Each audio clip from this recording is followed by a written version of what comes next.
Muraho neza nshuti zacu, murakaza neza mu kiganiro cyanyu Tinyuka Urashoboye kinyura kuri Daniz TV. Ni njye ushize impumuro Paul, mbazaniye ubutumwa bw'ingenzi.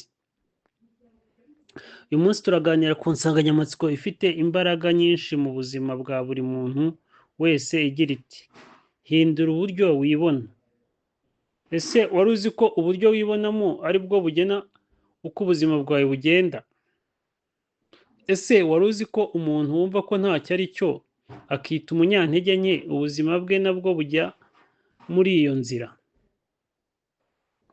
Ariko nanone umuntu wizera, wiyubaha, wumva afite agaciro, abona ubuzima bwe bugenda mu buryo butandukanye.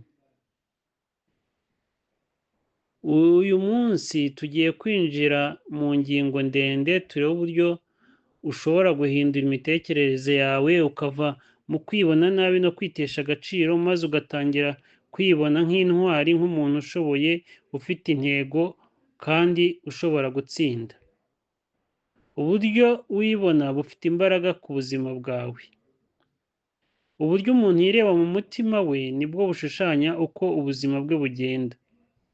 Iyo wiyumva nk'udashoboye, ubuzima bwawe bwose bukubwira ko kuko ntacyo ushoboye. Iyo wiyumva nk'ufite intege nke, uhora urebana isoni, utinya gukora ibintu bikomeye, kandi ibyo bikurinda kugera ku ntsinzi. Ariko iyo wibona nk'ufite agaciro, ubuzima bwawe buba bwuzuye icyizere, ugakora cyane kandi ugatsinda. Ingero z'ubuzima. Hari abantu benshi bafite impano ariko bakaba barabuze amahirwe bitewe no kwitesha agaciro. Hari abandi batari bafite byinshi ariko uburyo biyumvagamo bwabafashije gukora ibintu bikomeye. Isomo. Uburyo wibona bugena icyerekezo cy'ubuzima bwawe. Aho kwibona nabi bituruka.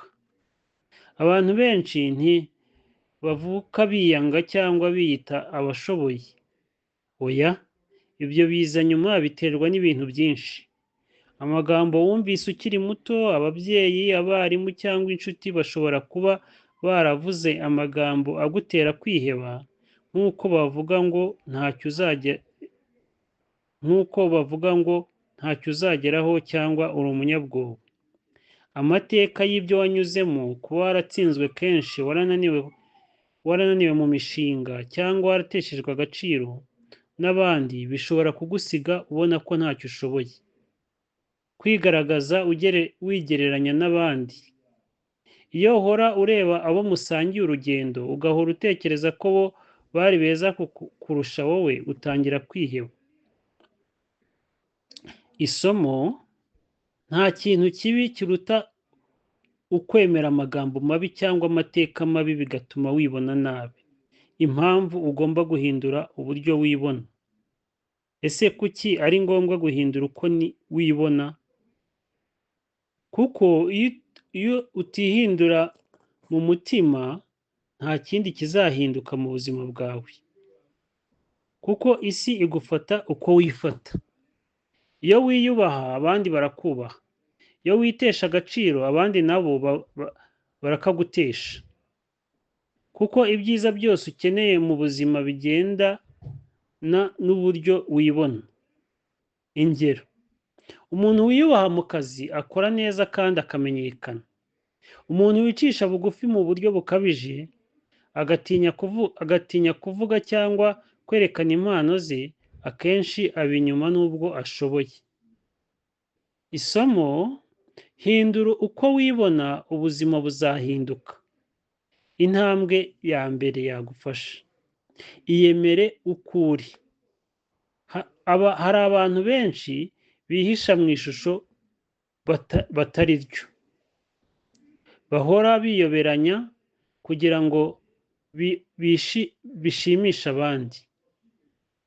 Ariko intambwe ya mbere mu guhindura uko wibona ni ukwemera uwo uri we.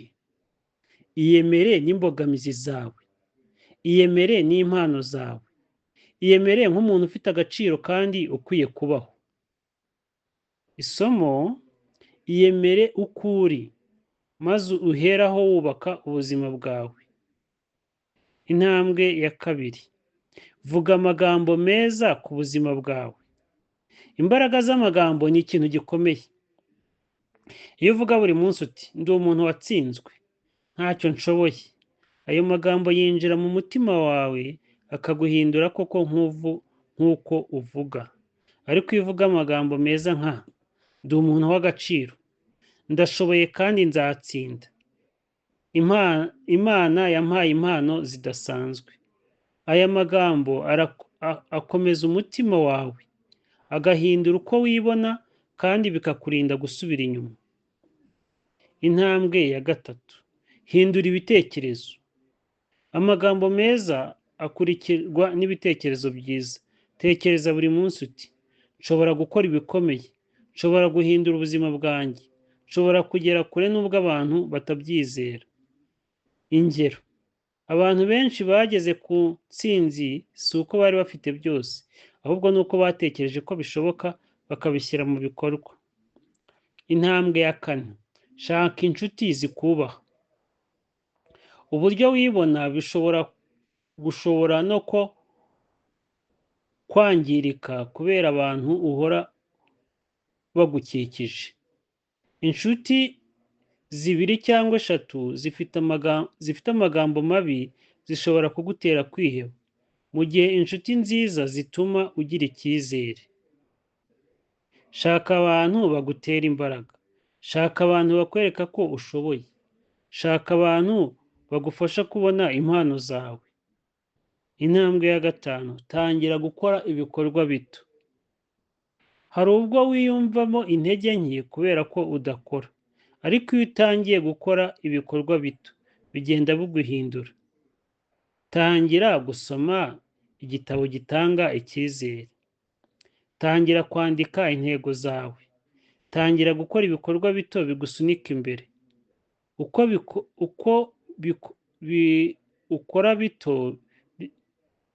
ibikorwa bito byiyongera niko wiyumva nk'umuntu ushoboye.